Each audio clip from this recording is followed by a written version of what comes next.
ہمیں جوائن کیا ہے انجینئر ضیاء الرحمان صاحب نے، مرکزی کوآرڈینیٹر ہیں JUI کے. بہت شکریہ ہمیں جوائن کرنے کا. ہم کل بھی آپ کو لینا چاہ رہے تھے لیکن کل آپ سے رابطہ نہیں ہو سکا. یہ بتائیے گا کہ ابھی پہلے ایک بیان آیا مولانا کا، اس پہ بہت شدید تنقید ہوئی ان پہ، اس کے بعد بیان آیا کہ اگر ہمارے خلاف پروپیگنڈا بند نہ ہوا تو ہم دھرنا دیں گے. تو مجھے ایک چیز سمجھ نہیں آئی، میں وہ جاننا چاہتا ہوں. JUI کا یہ طرز سیاست رہا نہیں جتنا میں مولانا مفتی محمود صاحب کی بات کر لیں، مرحوم کی، مولانا فضل الرحمان صاحب کی میں نے ساری سیاست ان کی تو دیکھی ہوئی ہے. اس طرح کنفرنٹیشنل ہو جانا، ایک بالکل ایکسٹریم پوزیشن لے لینا، یہ کیوں ہوا ہے؟ بہت شکریہ اسار بھائی.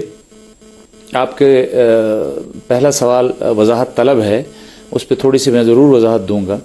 اور آپ کا دوسرا سوال بالکل آپ نے صحیح انالیسس کیا ہے جمعیت علماء اسلام اور اس کی تاریخ کا. جمعیت علماء اسلام ہمیشہ سے پرتشدد سیاست کی کبھی بھی حامی نہیں، بالکل نہیں کیا، نہ قیام پاکستان سے پہلے نہ قیام پاکستان کے بعد. اب کیوں یہ کال دے دی؟ اب یہ ایک کال جس کو آپ کال کہہ رہے ہیں، اس میں ایک لفظ استعمال ہوا ہے. ہم سیاسی لوگ ہیں، سیاسی کارکن ہیں، اور ہم اس کو سیاسی لب و لہجے کے ساتھ لیتے ہیں. افسر بھائی آپ نے خود دیکھا، مولانا فضل الرحمان صاحب کے بیان سے آپ کو اختلاف ہو سکتا ہے، ان کے لب و لہجے سے آپ کو اختلاف ہو سکتا ہے، ان کے الفاظ سے آپ کو اختلاف ہو سکتا ہے. گو کہ ہم یہ سمجھتے ہیں کہ ان الفاظ کو صحیح معنی میں اخذ نہیں کیا، سیاق و سباق سے ہٹ کر اخذ کیا گیا ہے. اس پر میں وضاحت ضرور دوں گا. لیکن یہ کہ اس کے جواب میں پھر ہماری حکومت، ہمارے ٹرولز وہ مولانا فضل الرحمان صاحب کو گالیاں دینے لگ جائیں، وہ مولانا فضل الرحمان صاحب پر غداری کے فتوے لگانے لگ جائیں، اس سے مولانا فضل الرحمان صاحب پر غداری کے فتوے لگانے لگ جائیں کہ جو مولانا فضل الرحمان صاحب یہ بیان دیتے ہیں کہ اگر ہماری افواج کو ضرورت پڑی تو جمعیت علماء اسلام کا ایک ایک کارکن جو ہے وہ پاکستان کی حفاظت کے لیے ان کے ساتھ شانہ بشانہ لڑے گا، اس مولانا فضل الرحمان صاحب پر غداری کے فتوے لگاتے ہیں جس مولانا فضل الرحمان صاحب نے مذہبی طبقے کو شدت پسندی کی طرف جانے سے بچاتے ہوئے ان کے ہاتھ سے بندوق چھینی ہے اور ان کو پاکستان کے آئین اور قانون کی طرف جو ہے وہ متوجہ کیا ہے. جی بالکل. دیکھیں آپ کی بات میں سمجھ رہا ہوں، لیکن جتنا ریاکشن آپ جن کی باتوں پہ دے رہے ہیں وہ تو یہاں اہم لوگ نہیں ہیں. اس سے بہت زیادہ گندی غلیظ گفتگو عمران خان کے سپورٹرز مولانا فضل الرحمان کے خلاف دہائیوں تک کرتے رہے ہیں، لیکن مولانا صاحب نے کبھی عمران خان کے گھر کے سامنے یا ان کے ہیڈ کوارٹر کے سامنے ایسا دھرنا دینے کی کبھی کوئی دھمکی نہیں دی. تو ابھی کیا ہوا ایسا؟ دیکھیں ٹرولز تو ٹرولز ہیں نا، غصہ مجھے بھی آتا ہے، لیکن مولانا کا قد کاٹ کیا ہے، ان کا علم کا مقام کیا ہے، جب وہ بولتے ہیں تو لوگ سنتے ہیں، توجہ سے سنتے ہیں. وہ اتنا ریاکشن کیوں انہوں نے کیا؟ افسر بھائی بات یہ ہے کہ عمران خان ہیں، نواز شریف صاحب ہیں، آصف علی زرداری صاحب ہیں، بلاول صاحب ہیں، کوئی ہمارے ملک کا سیاستدان ہے، وہ سیاستدان ہیں، ان کے ساتھ میرے سیاسی میدان میں لڑائی ہو سکتی ہے، مخالفت ہو سکتی ہے، وہ میرے پر ذاتی حملے بھی کر سکتے ہیں، سیاسی حملے بھی کر سکتے ہیں، ہم اسی حساب سے ان کے ساتھ بات کریں گے. میں تو ریاست کی بات کر رہا ہوں، میں تو اس ریاست کی بات کر رہا ہوں جس ریاست کے ساتھ جمعیت علماء اسلام کا ایک ایک کارکن کھڑا ہے. میں تو اس ریاست کی بات کر رہا ہوں کہ جس ریاست کے ساتھ جمعیت علماء اسلام کی وابستگی یہ ہے کہ آئین اور قانون کے ساتھ لوگوں کو وابستہ کرتے ہوئے خود پر خودکش حملے جھیلے ہیں. اس ریاست کی بات کر رہا ہوں جس کو آج آپ نے بھی اپنے ٹویٹ میں مخاطب کرتے ہوئے کہا ہے، تو میں اس ریاست کی بات کر رہا ہوں. میرا سوال یہ نہیں تھا، میرا سوال یہ تھا کہ اگر آپ نے کہا سیاق و سباق سے ہٹ کر ان کی بات کو پریزنٹ کیا گیا مولانا کی، اور اس سے لوگوں کی دل آزاری اگر ہوئی ہے تو دل آزاری پہ تو معذرت بنتی ہے نا. دیکھیں میں آپ کو ایک ایگزامپل دیتا ہوں. آپ کی جماعت کے اسٹیبلشمنٹ سے، حکومت سے اختلافات ہو سکتے ہیں، لیکن ایک سپاہی جو بارڈر پہ کھڑا بندوق سے ہمارے ملک کی حفاظت کے لیے جان قربان کر رہا ہے، اس کا تو کوئی قصور نہیں ہے نا، اس سے تو ہمیں اختلاف بھی نہیں، ٹھیک ہے نا. تو لیکن یہ بات تو اس کو بھی تکلیف، تو اس کو دل آزاری تو اس کی ہوئی نا، تو اس کی دل آزاری کے لیے بھی نہیں آپ معذرت کریں گے؟ افسر بھائی دیکھیں یہ جو بات آپ نے کی ہے یہ مولانا فضل الرحمان کے بیان میں سرے سے موجود نہیں. لیکن آپ لی تو ایسے ہی گئی ہے نا. اب میں تنخواہ جب آپ کریں گے تنخواہ تو سارے لیتے ہیں. میں اسی کی طرف آتا ہوں. دیکھیے بڑا پن ہے نا کہ اگر کسی کی دل آزاری ہوئی ہے میں اس کی طرف بھی آتا ہوں. مسجد ٹا دے, مندر ٹا دے جو کچھ ٹہندا ہے پر کسی طرح دل نہ ٹاویں, رب دلان وچ رہندا ہے. یہ بلے شاہ نے کہا ہے. آپ نے ان لوگوں کا دل تو دکھایا ہے نا. سر ہم نے نہیں دکھایا. میں ٹاپ کی بات نہیں کر رہا. نہیں میں ہم نے نہیں دکھایا. ان لوگوں نے دکھایا ہے جن لوگوں نے مولانا فضل الرحمان صاحب کے بیان کو غلط اخذ کر کے اس کی غلط تشریح کر کے قوم تک پہنچا کر ان کا دل دکھایا, وہ معافی مانگے. بنیاد بنی نا, غلط بنی, مانتا ہوں. آپ کہہ رہے ہیں کہ عمارت غلط کھڑی کر دی گئی. کچھ نیچے ریزہ ذرہ تھا نا, رائی کا پہاڑ بنا نا.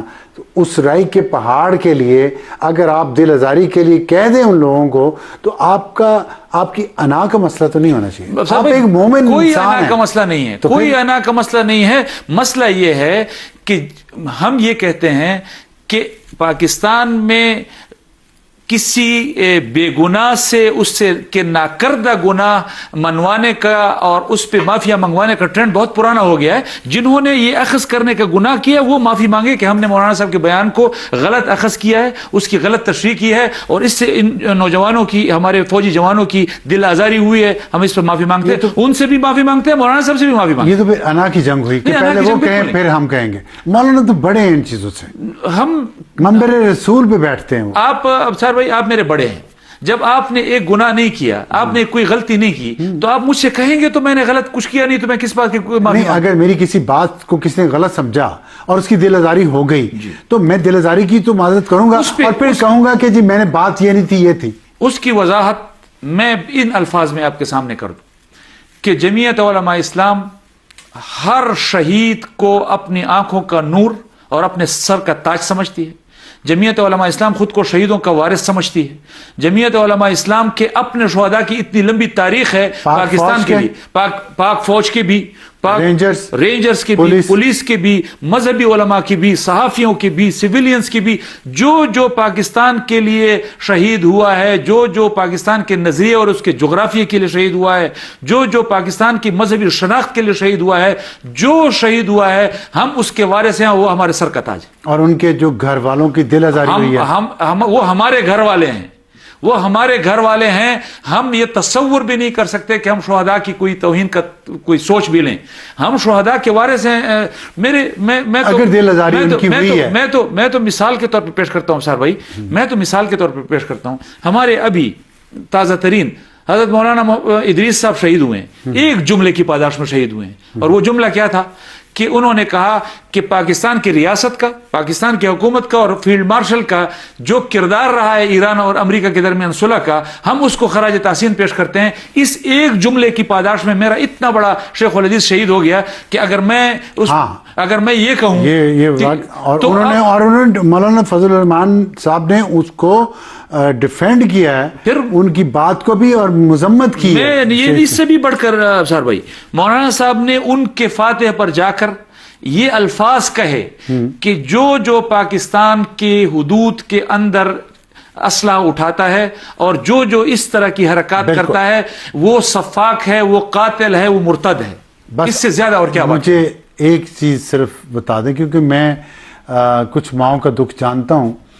ماؤں بہنوں بیویوں کو بیواؤں کو جو تکلیف پہنچی ہے, آپ ان کی دل آزاری تو ان کی ہوئی ہے نا, چاہے پروپیگنڈا غلط کرنے والوں کی وجہ سے ہوئی ہے. ان سب کو تو نہیں پکڑ سکتے, وہ کوئی باہر بیٹھے ہیں, وہ کہیں بیٹھے ہیں, آپ کے سیاسی مخالفین بھی ہیں ان میں.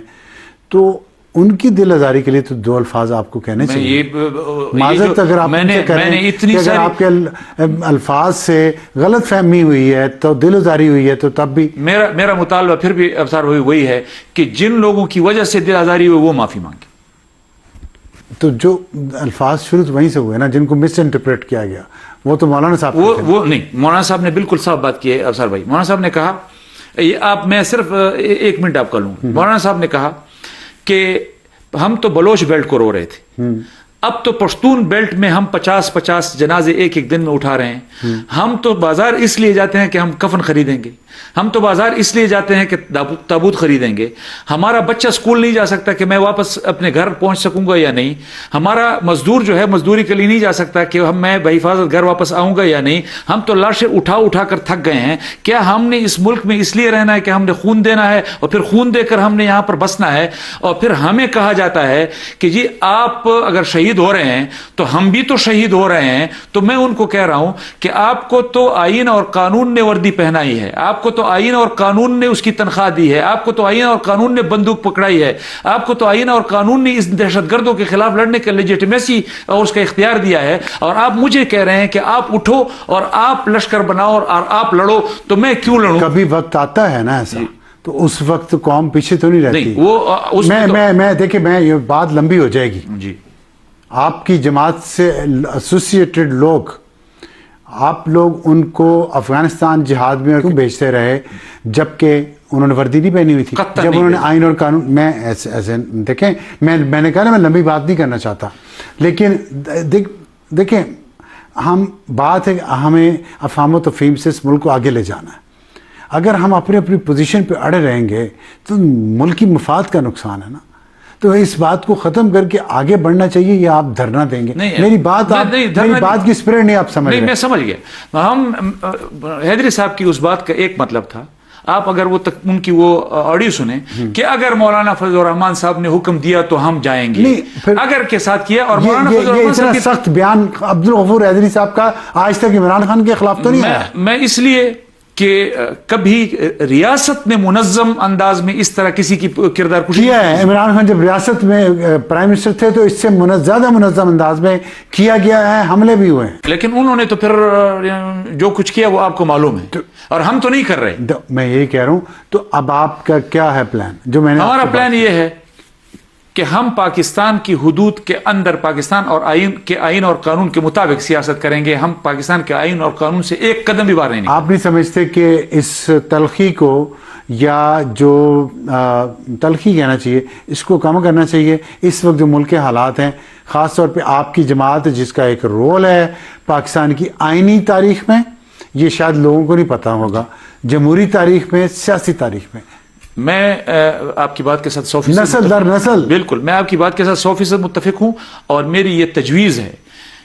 آپ نے پاکستان کی حفاظت کی بات کی ہے, ہم نے تو پہلے کہا ہے کہ ہم فرنٹ لائن پر لڑیں گے. نہیں, یہ باتیں بیٹھ کے بھی تو سکتی ہیں. وہی میں اس کی طرف, جلسوں میں تو نہیں ہوگی نا. میں اسی کی طرف آ رہا ہوں کہ یہ تقریر مولانا صاحب نے پارلیمنٹ کے فلور پر کی. آپ اس جلسے سے ہفتہ پہلے کہ مولانا صاحب کی پارلیمنٹ کی تقریر سن لیں. یہ مولانا صاحب نے پارلیمنٹ کے فلور پر کی, کسی کے کان پر جون تک نہیں رہی. جب مولانا صاحب کو پھر آپ عوام میں ان کو جانے نہیں دیتے, جب وہ عوام میں جاتے ہیں تو پھر آپ اس کا بلیک آؤٹ کرتے ہیں. تو مولانا صاحب کی میری یہ تجویز ہے کہ آپ آئیں, مولانا صاحب کے ساتھ بات کریں, ان سے پوچھیں کہ آپ کے تحفظات کیا ہیں. مولانا صاحب اس پاکستان اور کے نظریے اور اس کے جغرافی کے محافظ ہیں, وہ آپ کے ساتھ بیٹھ کر یہ طے کریں. دھرنا ہوگا کہ نہیں ہوگا؟ میرے خیال میں مجھے تو ایسی فی الحال کوئی ایسی وہ نظر نہیں آ رہی, ایسی کوئی بات نظر نہیں آ رہی, اور اگر ہوگی بھی تو ہم کبھی اس سے پیچھے نہیں آئیں. یہ وہ پھر استقبال بھی کہہ رہے ہیں. چلے اچھا ہے کہ دھرنا آپ نے کہہ دیا نہیں ہوگا. بہت شکریہ.